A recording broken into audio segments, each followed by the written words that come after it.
তো এই সালাউদ্দিন যখন যেহেতু আছে সে আবার মাদ্রাসার ইসলামী লাইনের লোক। আমি একটা প্রশ্ন করি ভাই তোমার কাছে। জি ভাই প্লিজ। আল্লাহ কোরআনে নিজে বলেছেন। তো আউট হয়ে গেল ক্যামেরাতে। আল্লাহ কোরআনে নিজে বলেছেন। আপনি বলতে থাকেন, আবার আসবে। হ্যাঁ, আমি তাদেরকে ক্ষমা করব না যারা নাকি হাত দেখে ভাগ্য গণনা করে। আল্লাহ বলছে আমার লা শারিকা লাহুর সাথে তারা চ্যালেঞ্জ করে, তাদেরকে আমি ক্ষমা করব না। আরেকটা শ্রেণীর লোক হলো জি মাফ যারা করবেন, যারা শুনতে নাকি পাচ্ছেন আমাকে? হ্যাঁ শুনতে পাচ্ছি। হ্যাঁ, শুনতে পাচ্ছি। হ্যালো। আমাদেরকে শুনতে পাচ্ছ নি ভাই? দেখো আচ্ছা, তানভীর মনে হয় আমাদেরকে শুনতে পাচ্ছে না। জি, আপনার শুনে পড়েন। হুম। এখন আরেকটা হলো ম্যাজিশিয়ান, তার মানে জাদু যারা করে, এদেরকে আল্লাহ ক্ষমা করবে না। এটা উনি নিজে কোরআনের মাধ্যমে বলেছেন। এখন দেখেন আমরা কি করছি। রবি ভাই মাফ করবেন, আমি হঠাৎ করে একটা লোকাল কল ঢুকে গেছিল আর ফোন বন্ধ হয়ে গেছিল। আপনি আমাকে যেটা আমার বলছেন মতো আমি শুনতেই পারিনি, সরি, মাফ করবেন, বলেন একটু প্লিজ। আচ্ছা, আমি ওটা বলি আবার। ওই জি আমার মতো প্লিজ। এক ফোন ইউজ করো, টাকা টোকা জি নাই জি। নাকি? আমার মতো সেটা হলো কোরআনে আল্লাহ বলছেন গণনাকারী জি যারা হাত গণে, জি জি জি। ভাগ্য ভাগ্য নিয়ে কথা বলে, বলছে গণক। জি। হুম আমি গণক, আমি লা হুম। শারিকা লাহুকে চ্যালেঞ্জ করো, তুমি ওয়েল জি। দোজখে যাবে। হুম। মিউজিশিয়ান যারা জি জি। মানুষকে ক্যামোফ্লাইজ করে, ভুল ধারণা দেয়, হুম। আল্লাহ বলছে আমাকে চ্যালেঞ্জ করো, তুমি ওয়েল দোজখে যাবে। জি জি। আমরা মানুষকে ক্যামোফ্লাইজ করি, এটা কিন্তু আমার ধর্ম হুম অ্যালাউড করে না। হুম। হুম। আজকে যে কথাটা সেই। আপনি বললেন, শাহজাহান চৌধুরী সাহেব বলছে, জামাতের আমির, হুম। উনি কি ধরনের লোক চট্টগ্রাম অঞ্চলে যাদের বাড়িঘর, তারা আপনারা বলতে পারবেন। আর দলেও উনি কি করেন না করেন, বা কয়দিন আগে কি বলছে যে প্রশাসন আমার পিছিয়ে পিছিয়ে বলবে, আমি যারা ধরতে বলবো ধরবে। একজন প্রার্থী হয়ে উনি এই ধরনের বক্তব্য রেখেছেন মাঠে। আমি আর বিষয় ওনার সম্বন্ধে বলবো না। মুজিব বাহিনী 25শে মার্চের আগে, মুজিব বাহিনী বলেন বা স্বাধীনতার পক্ষে বলেন, যাই বলেন, তারা কোথায় কোন রাজাকারের বাড়িতে আগুন দিছিল, কোন লোককে হত্যা করেছিল, কোথায় বাংলাদেশের এই হত্যাকাণ্ড হত্যাযজ্ঞ চলেছে। যারা বাংলাদেশ সম্বন্ধে খবর রাখেন, তখন আমরা ইস্ট পাকিস্তান ছিলাম, তখন তারা যারা নাকি দেখেছেন আশরাফ ভাই, তাদের কাছে আমার প্রশ্নটা, উনি যে বক্তব্যটা রাখলো, উনি একটা দায়িত্বশীল ব্যক্তি একটা দলের, ওনার কাছ থেকে তো এটা আশা করা যায় না।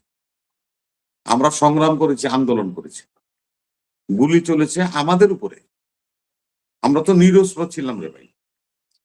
তখন তো কোনো টেররিস্ট দলও ছিল না ভাই, আমরা নিরস্ত্র মানুষ ছিলাম, লাঠি লুঠি নিয়ে বইটা নিয়ে আমরা রাস্তায় আসছি এই দেশের স্বাধীনতার জন্য।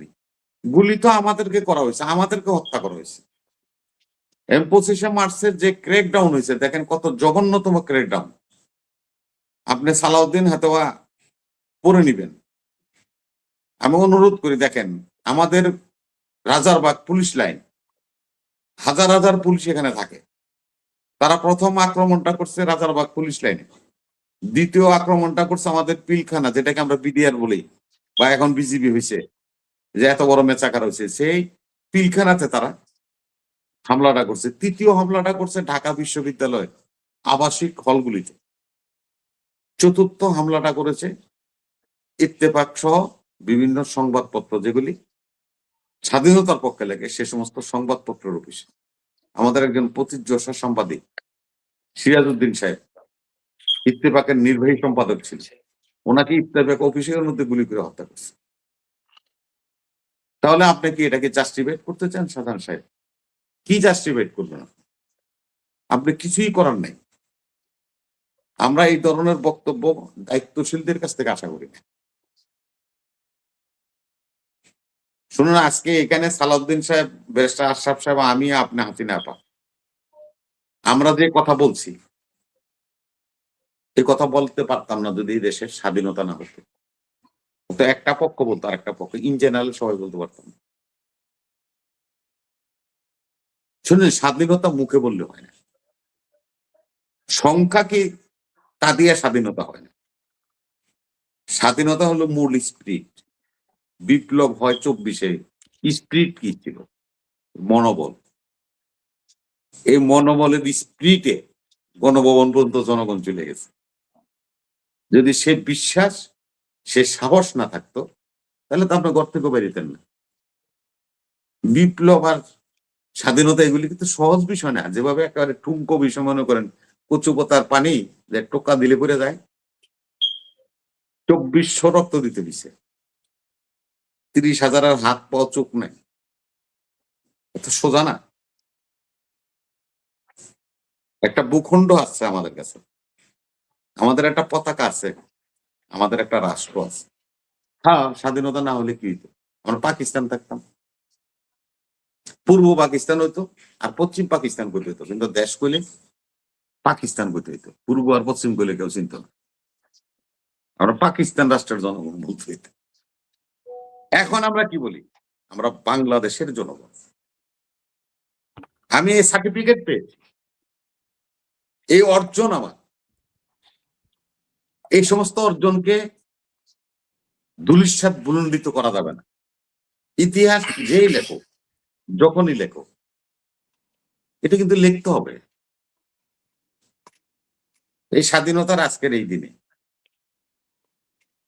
আমি আপনাদেরকে অনুরোধ করব, কাদা ছুড়াছুড়ি বন্ধ করেন। সবাই কিন্তু বন্দুকের নলের তাক করা আছে আপনার সাথে। শুধু হাদির বুলেট নয়, এরকম অসংখ্য বুলেট আমাদের দিকে তাক করা আছে। একটু সরে যাবেন, সাথে সাথে কপালে লাগবে। হাদিরকে কোথায় গুলি করছে দেখেন, হিসাব করেন।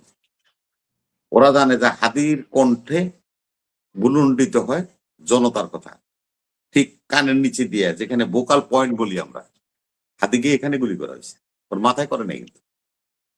তার মানে হাদি বেঁচে থাকো, কিন্তু জীবনও আর কথা কইতে পারবা না।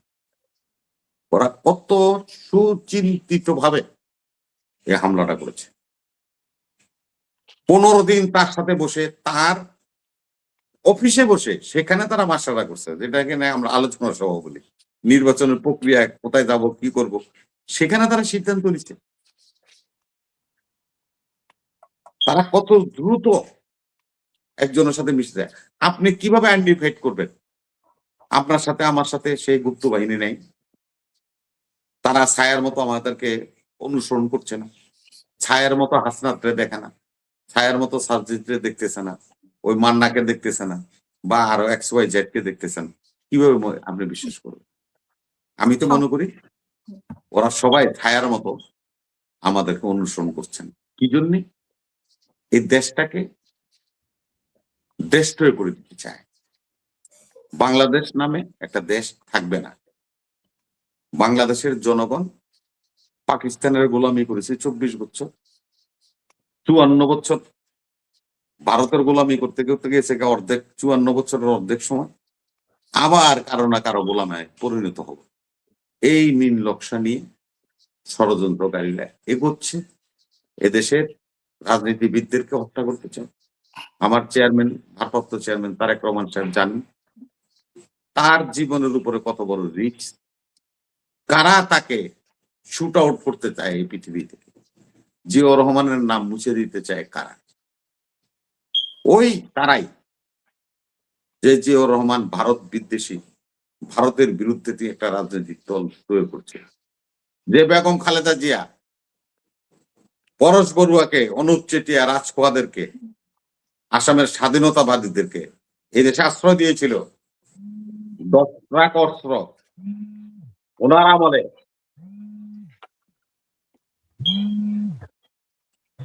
দশ জি, শুনতে পাচ্ছি না আপনাকে। জি, এখন শুনতে পাচ্ছেন? হ্যাঁ, এই এখন শুনতে দশটা কথা তো কথা বলছিলাম। আমাদের সময় আসছিল নাকি? ভারতের সাথে হাসিনার সাথে আমরা বলি কি যে ট্রানজিট দিছে, এটা দিছে, এটা দিছে, ভারতের আমি যা দিছি আর সারা জীবন মনে রাখবে। মূল কথা এখানে না কিন্তু সালাউদ্দিন। মূল জি কথা হলো ভারতের সাথে হাসিনার সাথে চুক্তিটা হয়েছিল যে আমার দেশের বিচ্ছিন্নতাবাদীদেরকে তুমি আশ্রয় দিবা না, এবং 17 বছর কোন বিচ্ছিন্নতাবাদী, এই মিজোরামের বলেন, এই আপনার আসামের বলেন, নাগাল্যান্ডের বলেন, যারা নাকি যুদ্ধ করছে মেঘালয়তে, তারা কেউই কিন্তু আর বাংলাদেশে আসতে পারে না হাসিনা সরকার যতদিন ছিল। কিন্তু আমরা এক পাও দুই পাও করলে কিন্তু বাংলাদেশে চলে আসতে পারে ওরা, কিন্তু আসতে দেওয়া হয় নাই। ওর লোক ওই চুক্তি ছিল, এই চুক্তি বেগম জিয়ার সাথে করতে পারে নাই, জিয়া পরিবারের সাথে করতে পারে নাই। তারা স্বাধীনতা বিক্রি করতে চায়নি এই ভারতের সাথে, যার কারণে আজকে রয়ের টার্গেট তারেক রহমান। এবং ভারতের সাথে আমি যদি টেরোরিস্ট হই, আমি যদি ভালো লোক খারাপ লোক হই, আমার রাষ্ট্র ব্রিটিশরে বলবে যে তার জন্য রেড নোটিশ জারি করো। ভারত কেন বলবে তারেক রহমানের নামে রেড নোটিশ জারি করো? কি কারণে? আমরা এখনো বুঝতে পারছি না, এখনো আমরা বুঝতে অক্ষম। সেহেতু আমি বলবো সবল রাজনীতিবিদদেরকে, সকল স্তরের মানুষকে এদেশে একটা নির্বাচিত সরকারের প্রয়োজন আমরা উপলব্ধি করছি। দয়া করে নির্বাচনটা যেন সুষ্ঠু ও সুন্দরভাবে হয়। আমাদের কোনো